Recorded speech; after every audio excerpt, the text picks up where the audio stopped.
వివాహము అన్నిటికన్నా ఘనమైనది అని నా తల్లి తండ్రిని విడచి నిన్ను హత్తుకొందును. క్రీస్తు యేసు సంగమునకు శిరస్సైయుండులాగున నేను నా భర్తకు లోబడి ఉండెదను.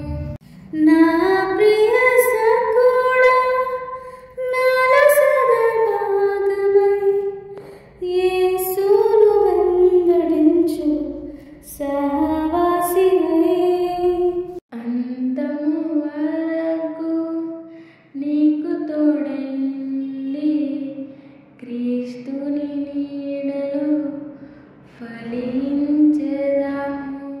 పరలోక సాక్షిగా నీ సన్నిధిలో నేను పరమాత్ముని కార్యముగా ఈ యాత్రను కొనసాగింతును. పరలోక సాక్షిగా నీ సన్నిధిలో నేను పరమాత్ముని